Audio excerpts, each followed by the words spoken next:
Everybody, welcome. You're hanging out with Ben. This is the Hardcore Punk Project here on the X. This week, I'll be featuring Les Shirley, a kick-ass all-female rock punk. Oh my god, We can I start cannot over. English. I'll be featuring Les Shirley, a kick-ass all-female rock power trio. That's the correct word. Formed in Montreal in late 2018. Today I have with me Rapha, vocals and guitar. We'll be Yes. talking about the release of their upcoming album More is More, which comes out on October 28th, 2022, and a few other things, of course. Thanks for joining me here. No worries. How are you? I'm good, you? Not bad. Um, how would you describe your band to someone who has never heard you before? Ooh, that's a good question. I don't know. I would feel like it's kind of a mix between the power of Shania Twain and the musicality of Blink 182 with a bit of Celine Dion. All right. What is one thing that all your fans should know about you? One thing, oh my God, that's a good question. I don't know. I think I have no idea. I feel like maybe people will ask what Les Shirley means, like why is the reason we are called Les Shirley is because Shirley is like like a good buddy, like a ride or die, like a good friend. It can be a guy or a girl. It's very inclusive. So I think that as for now, everybody is a Shirley. All right. First song I'd like to talk about is It's Time. Could you tell us a bit about this one? Yeah, I mean, it's time is kind of I can't say the F word, but it's like, calling out all of the toxic masculinity out there, pretty much.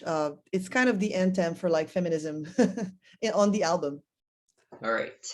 Speaking of time, if you could put something in a time capsule that would not be open for 50 years, what would it be and why? Oh my God.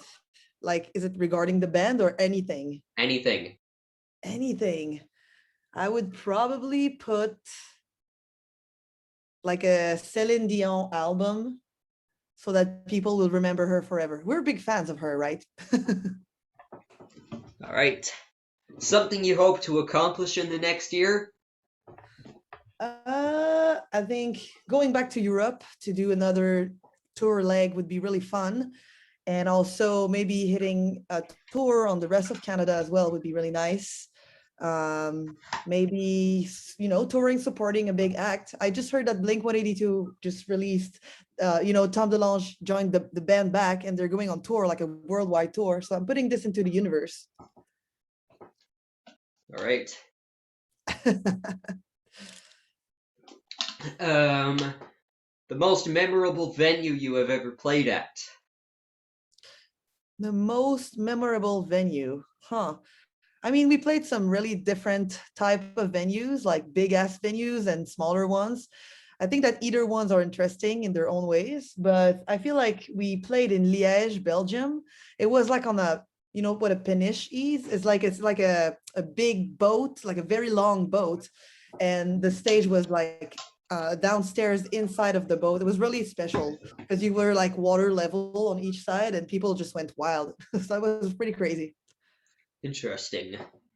Next song is American Boy. What's this one about?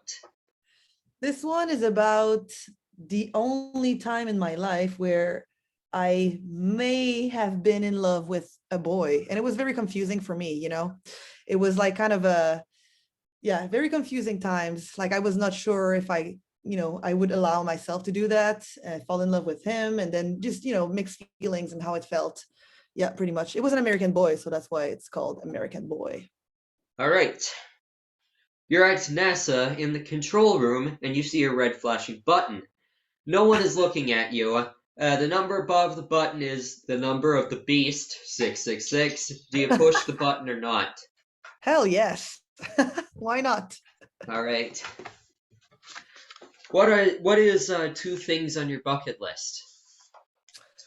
On my bucket list, I think I would love to go on a trip to Asia and just eat all of the food there is to eat, all of the street foods. And then I would love to tour, like supporting tour with a big artist like Blink 182, for example. All right. The next song is called Random Call. Speaking of Yeah. random calls, oh wait, nope. What's this one about? This one is about, I need to remember the lyrics real quick. Yeah, this one is about like, addiction and trying to quit bad habits.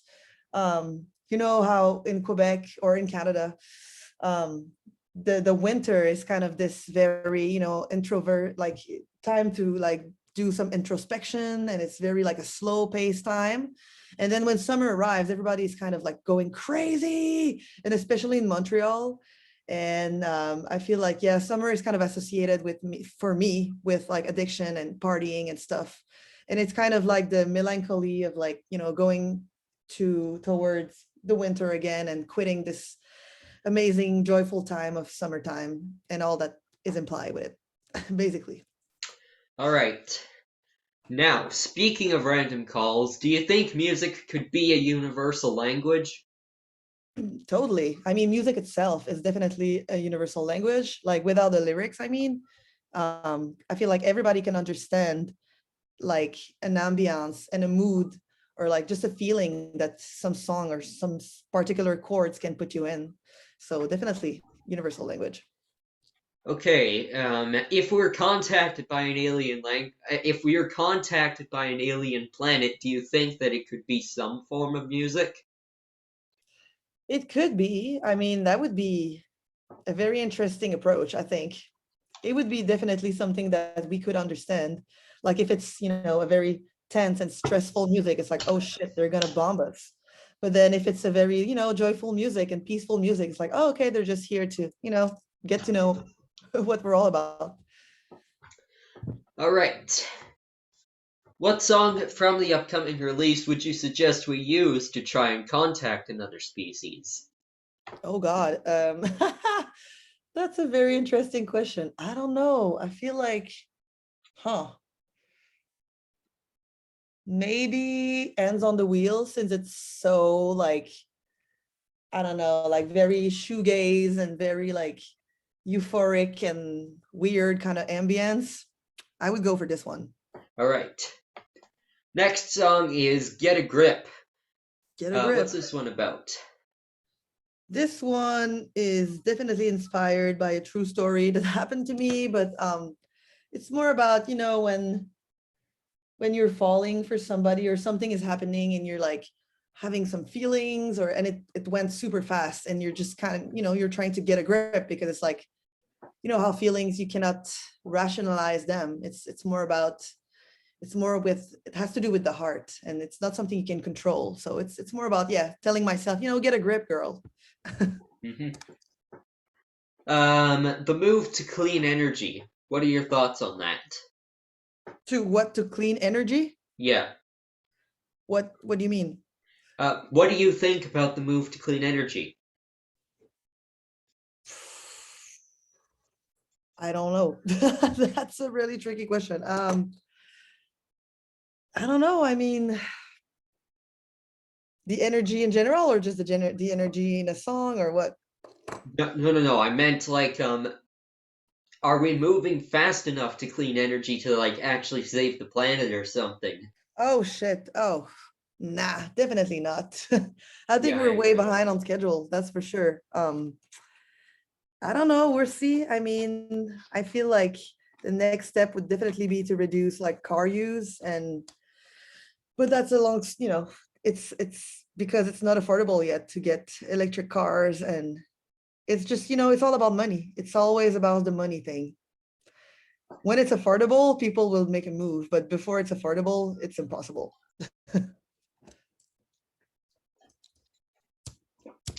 Okay, as this concerns everyone and everywhere, I know from experience, global warming. Are we moving fast enough to slow it down? No, I don't think so. I think that, you know, capitalism is the problem here. It's the over consumptions and just the way that Northern American people are using their daily, assets, water and stuff. It's just like we're definitely, people need to feel threatened to make a move in life. We saw it with COVID-19, for example, when people were just like scared for their lives, so they were like, obeying to the rules. But then before we see some real, we already see them, but you know what I mean, like before it affects us directly, I don't think that people are going to be inclined to make any sort of change. I mean, some people do, but the masses, nah. All right. If you had 2 minutes to address all the world leaders, what would you say and why? I would say put on some Shirleys and, take a chill pill and make some moves, important moves for climate change.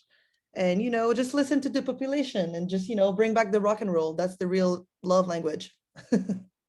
All right. Next song is Cold Turkey. Ah, What's this one about? Weed? no, well, yeah, of course, withdrawal. Um, but withdrawal applies to a lot of things. I think it's about love as well.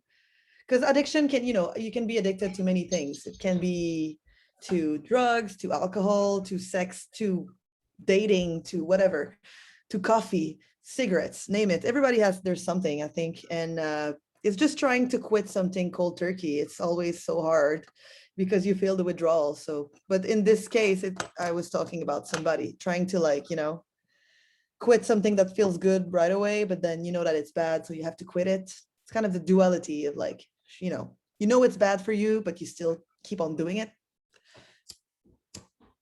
All right. 10 minutes alone in a room with one of your biggest musical influences, what would you talk about and who would it be? Can that person be dead or just alive? Anything, really. Okay, I would probably bring back Kurt Cobain, and I would definitely ask him if his wife had something to do with his death. I would be I like, mean, come we all on, want to come know on. about that. We all know that, but come clean about it. We have to know the inside details. And then, if I would just talk about his ascension to fame and how it affected him and his addictions and, just the whole grunge movement. And I would definitely ask him if he has something to say for Dave Grohl, who just lost another friend recently. I would be like, hey, Mhm. you have a message for him. So definitely Kurt. I mean, I would have a lot of things to ask him. I read like all of his biographies. All right. Now, the same artist, if they were to cover one of your songs, which one would it be? So Nirvana, oh my God. Oh, that's interesting. I think maybe like Nothing Compares, since it's so grungy inspired. All right. Now, I read that you guys were brought together by a strong desire to make the music that you always wanted to hear as their life's playlist, fueled by your unique friendship. Could you elaborate?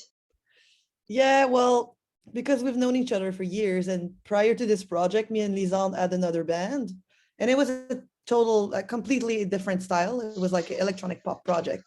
And so when that ended, we still had the desire to play together. And then we knew Sarah as well, who was a drummer. So we decided we wanted to play together. So, but both of them were drummers. So Sarah was like, okay, I need to pick up the bass then. And so she just picked up the bass. And yeah, we were definitely having some mutual influences back in high school when we all, started playing cover songs with our first bands. And I think that's just naturally what came to us. What we wanted to play was that. And also that, when we were in high school, there was not many female leaded or like even just all female bands. So I think it's very important for representation today as well to do this. And I see it now when we play in front of, young girls. I see the sparkle, like the spark in their eye, and I'm like, oh my God, that's what I need. Like, you need to fucking start a music project with your friends. Boom. Uh-huh. Next song is Do It Again. What's this one about? Do It Again is about, this whole album was pretty much written during a pandemic, so it's kind of reflecting what went inside my brain, the ups and downs.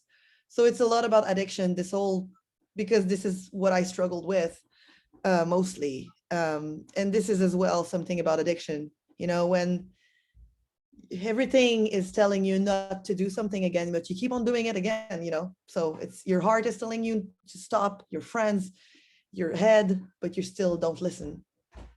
All right.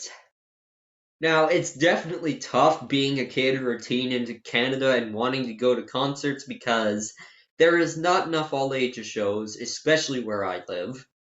Where do you live? I live in Kamloops, Oh yeah. boring town in British Columbia. Yeah, I've been there twice this summer. Anyways, I believe that bands should be able to play in like local venues, places like schools, community centers, small arenas, places like that. Yeah. And people can enjoy local bands, which I've been trying to do over the past while, going to like all ages theaters and looking at all the punk bands. Mhm. What do you think? Smaller venues are definitely a big part of the underground scene, in any given cities. Like it's so important for smaller bands to be able to grow, to get to play. And then when you start, you cannot, right away go play in, the Bell Center or something. Like I'm just exaggerating here, but you definitely need smaller venues where smaller local bands can evolve and grow and become like better and better musicians. And we all been there. And unfortunately, there's not enough, definitely. And even in Montreal, there's some of them that closed during the pandemic and prior to that. And it's been a real shame because they're not always replaced with other, same size venues. And right now, in Montreal, I mean, we have definitely a good amount of different sizes venues. But in Quebec City, where I come from, there was this very important venue that closed the doors maybe like 5, 6 years ago, and it has never been replaced ever since. And so there's like kind of a gap. There's like small venues, like 50, people, and then there's like some 200 and 250 venues, but like there's nothing in between. So it's pretty hard to go for like and play Quebec City for smaller bands right now. Hmm. Next song is Hands on the Wheel. What's this one about? Hands on the Wheel is a very interesting story because we wrote this, and if you heard the demo of the song, you would not even recognize the song. Like it's so different. We definitely twisted all around, and even for the lyrics, I had to rewrite them on the spot, basically. So this one is more about, the it's still about addiction, but it's about just the feeling when you're like not hangover, but like the everlasting feeling of the drugs. When you keep on doing it, it's like you fall into kind of a melancholy and like kind of autopilot, and you just don't really want to do anything. You don't have the energy. You're just like craving that substance. So it's this kind of like autopilot state that I wanted to express through this song. But then you're still in control. It's you have the end on the wheel of your own life. You know what I mean? So that's kind of the metaphor here. Yep. What is the strangest object you have fallen in love with? I think I'm a fan of like everything Asian basically, but there are it's called Sunny Angels, and they're like small figurines of like little boy angels. I don't know, like I cannot describe it, but it's like small figurines, and I've just been addicted to them ever since we went to to South Korea to play with my other band, and I just saw them in the Airbnb, and I was like, what are they? And then I had to order them online, and I got a few now in my house, like 5 or 6 of them. So yeah, and they're all different. They have like all different outfits and different hats. Pretty interesting. It's kind of like how I'm obsessed with everything from Finland. Nice. I feel you. Because ever since I discovered a children's metal band from Finland, I have been hooked on their culture. Yeah, yo, it's a definitely like a very interesting culture in all of those countries as well. Like even Swedish people have written most of the like main pop songs that exist right now today, like a lot of them. So Hmm. they're really good in music. Yeah. Next song is called Nothing Compares. What's this one about? Nothing Compares is about, well, um, the truth is that the two other girls in this band, Sarah and Lisande, were going out together. They were a couple for like 8.5 years. And this past winter, they broke up. And, it was not easy because, of course, they had to get along still as bandmates. And because they have two projects together, they have No Bro and they have Les Shirley. So they still had to get along and they still had to work together. They had to find a way. And it was kind of my song. I mean, it was hard, And then we went on tour and Sarah didn't join us because she had to go on tour with No Bro. That the two tours were happening at the same time. But it was benefic because then we got a little break. And then when we came back, immediately after that, we got into the studio to record this album.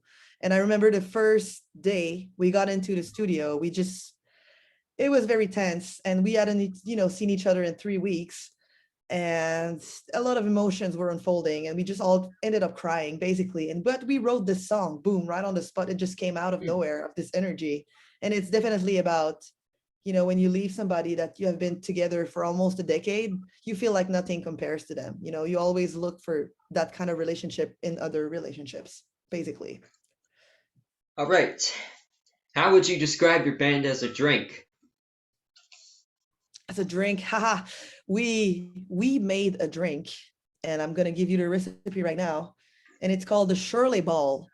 And the Shirley Ball is basically a fireball shot with topped with soda water and with lime juice, and it's amazing. I don't trust you. I do not Taste trust it, that. taste it. You'll see. I'm underage. You think I can have alcohol? How old are you? Isn't it 19? I'm 15, man.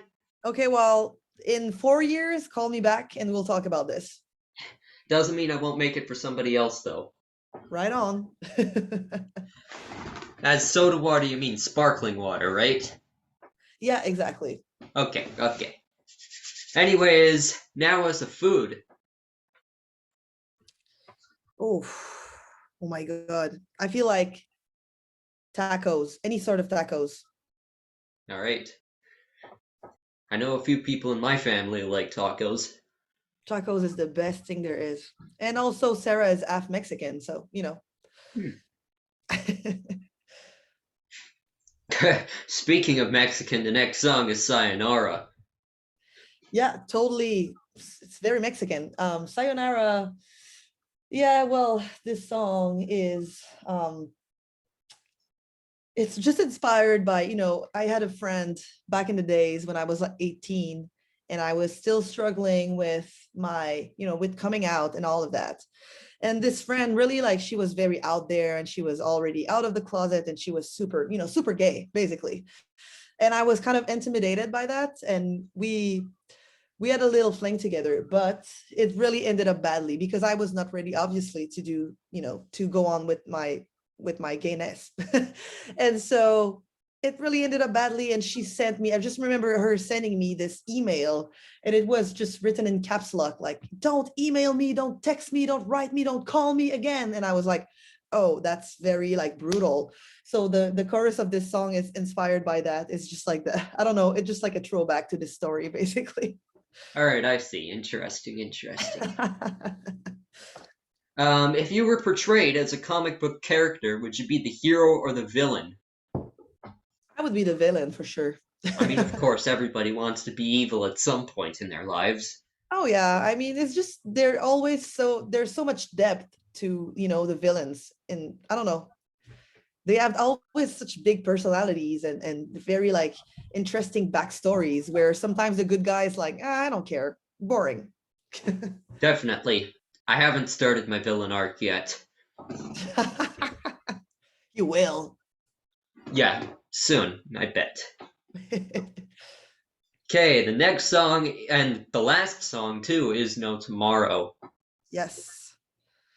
No tomorrow. I mean, there's another song after that. It's on and on, but Yeah, I might not um, have time for that. it's yeah. I feel I see the time is flying. I mean, this song is very interesting because during the pandemic, uh, we had a curfew here in Quebec City, and I mean in Quebec province, um, and it was at 7:30 p.m. You had to be home, so very early. And then one time we were at the studio, the jam space, and we were having fun and jamming, and then we just realized, oh, shoot, it's 15 minutes to the curfew, so we have to go back. But we still wanted to party and stuff and write music, so we just went back to my house, and my roommate had this like little makeshift studio in the basement, and basically we just wrote the song, boom. And the demo version, like, it's so badly recorded, but it's the spirit of this song is that we tried to reproduce that in the studio. Yeah, I relate about demos. My first band tried to record something. It didn't come out good, but doesn't matter because we had fun doing it. That's it. Hmm. That's the spirit. Okay, the higher ups have informed me that we do have time to discuss one more song. That's Yeah. On and On. What's this one about? On and On is you are way too young to know this TV show though, but it was inspired by a TV show that was running late 90s, early 2000, and it's called Dawson's Creek. And it was like kind of one of the first of my era though, the first like romantic teenage coming of age series that I got to watch through my babysitter, because she was like a bit older. And then I remember that in this show there was one character that was gay as well, Jack. And I remember that he was struggling, and it was very nice to have this representation, though it was kind of the first time that I saw a gay character on screen. And so I kind of like, it's this song where I'm like calling this guy Jack and just asking him how he is. We were talking, and I'm telling him that it's okay if he wants to come out, and that it's going to be fine, and people are going to accept him, basically. All right. Now, this is the last question that I ask all of the artists that I've interviewed so far. I've lost count. Will you accept a challenge from me? Totally.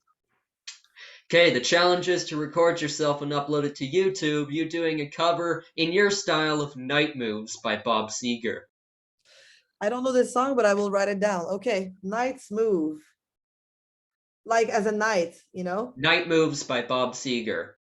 Okay, I'll look it up. Awesome. I'll send you the link. All right. Let Well, me know thanks how for it having goes me. too.